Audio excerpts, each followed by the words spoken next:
Hi guys, welcome to Richard Cabile YouTube channel, and to this video, I will teach you how to change font size on ViVO Y20i mobile phone. And okay guys, but before we start, kindly subscribe to my YouTube channel by pressing the subscribe button and the bell to notify you if I have new videos. Okay guys, let's start. So okay guys, you'll have to do is go to setting in your ViVO Y20i mobile phone.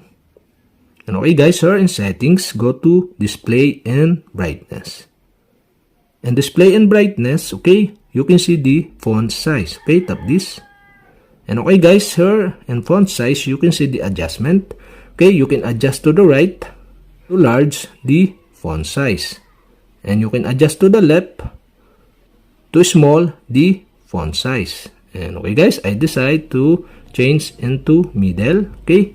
So that's it. Okay, we have successfully changed the font size on my ViVO Y20i mobile phone. And okay guys, if you have a question, kindly comment below. And don't forget to hit the subscribe button and the bell to notify you if I have new videos. Okay guys, thank you for watching.